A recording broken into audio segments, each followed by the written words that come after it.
bentornato all'interno del magazine, grazie per aver accettato l'invito. Grazie a voi, una buona giornata a tutti. Presidente, che le ha fatto personalmente l'onorevole Corrao? Credo niente lui nella persona ma assolutamente fisica. Solo che l'iniziativa non è buona. Lingua siciliana.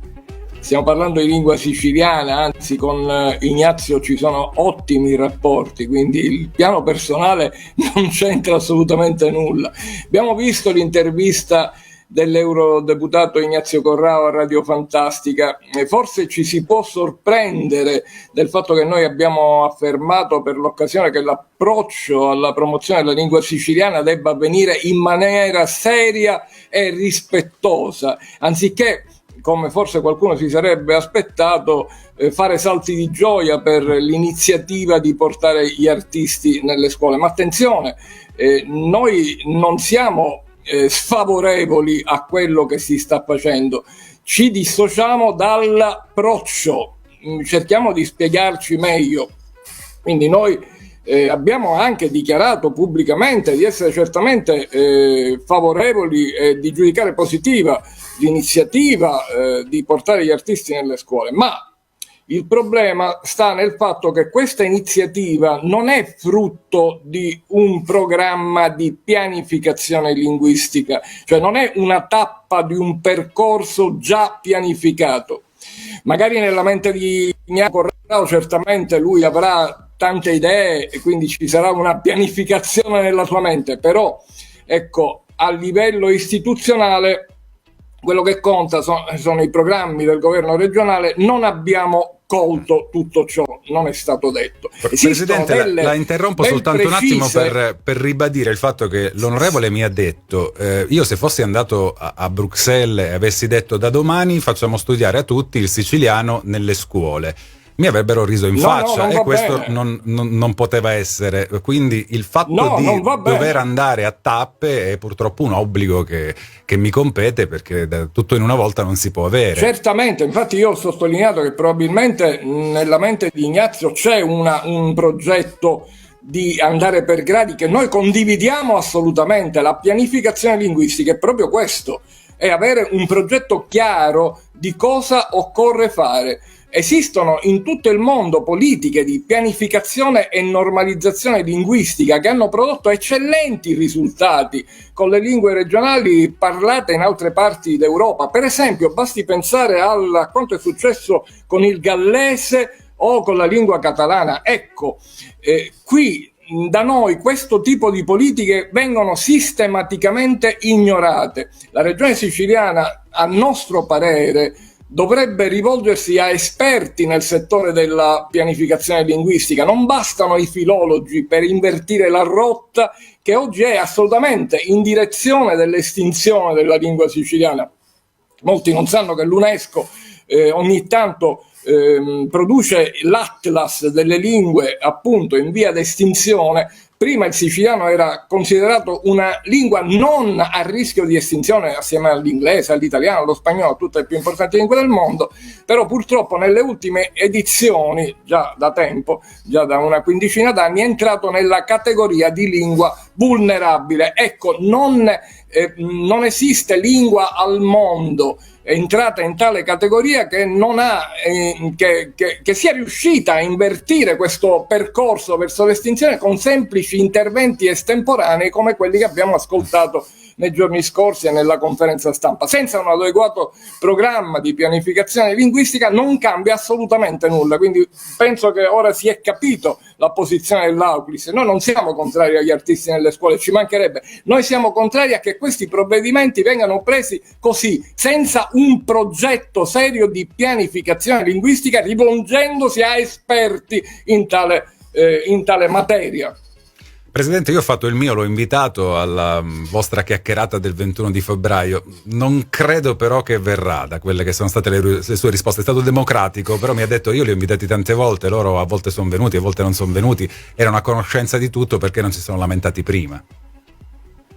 No, invece Ignazio abbiamo sentito ultimamente, ci ha detto che sarebbe venuto con piacere, solo che si trova in aereo in quell'ora, in volo, e che comunque ci farà avere un suo video registrato che noi con piacere proietteremo durante il convegno, quindi non ci sono problemi. C'è amicizia, c'è pace, ecco, insomma, perché l'intento mi è sembrato comune, in qualche modo sì, forse un passetto, forse soldi spesi male si poteva fare in un altro modo, ecco, questo se ne può parlare, però l'intento è sicuramente buono. Ma certamente, ma noi non abbiamo mai detto che è negativo. Se lei legge i nostri comunicati stampa, noi affermiamo che siamo d'accordo con il fatto di introdurre gli artisti nelle scuole, però ritorno a ripetere, forse sarò noioso, tutto ciò non serve per salvare la lingua siciliana, non serve, non basta, se vogliamo usare un termine più adatto, non basta, non è sufficiente, bisogna avere un approccio di tipo scientifico, bisogna considerare ciò che è la pianificazione linguistica, ciò che è la normalizzazione linguistica. Per esempio, se ora io mi mettissi a parlare in siciliano anziché in italiano, la percezione di qualcuno, per fortuna non tutti, delle persone che ci sta ascoltando, sarebbe diversa del contenuto che io comunico attraverso la lingua siciliana, perché ancora ci sono dei pregiudizi. Normalizzare una lingua e fare delle politiche affinché venga normalizzata vuol dire questo, togliere tutto ciò che è anormale in una lingua, perché noi viviamo la nostra lingua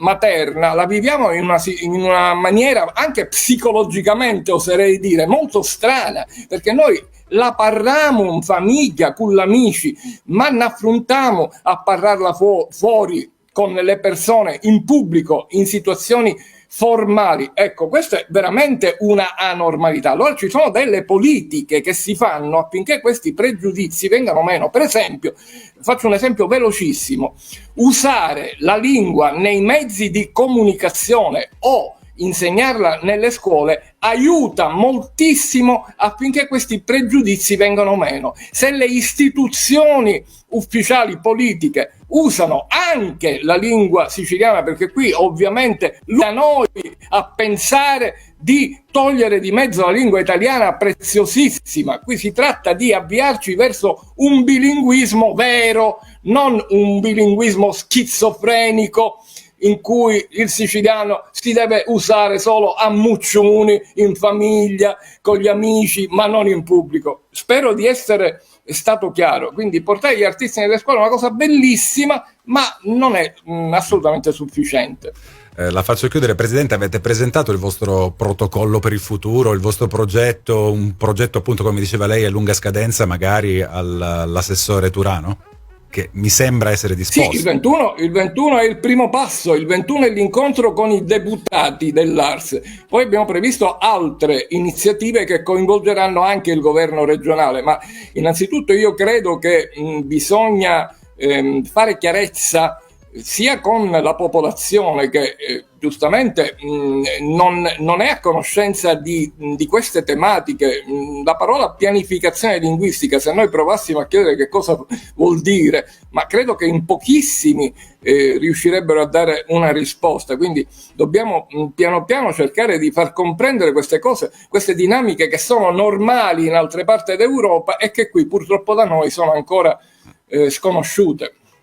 Purtroppo il percorso sarà abbastanza lungo, però è bene iniziarlo, avere dei progetti, e questo può portarci poi a dei risultati che portano ancora dignità a una lingua tanto preziosa, tanto bella, tanto colorata come il nostro siciliano. Veramente grazie. Sì, sicuramente. Sì, volevo terminare così, sì, anche con un messaggio di speranza. Sicuramente il percorso sarà lungo, però siamo super convinti che è un percorso inarrestabile, perché quello che si coglie nella gente è il desiderio, la voglia di intraprendere questo cammino. Magari molti non sanno come fare, cosa è opportuno fare, però la voglia sempre più è presente in un maggior numero di siciliani. Quindi quando accadono queste dinamiche sociali, il percorso è inarrestabile, assolutamente inarrestabile. Viva la Sicilia, grazie Presidente, buon lavoro. Grazie, viva la Sicilia, salutiamo a tutti.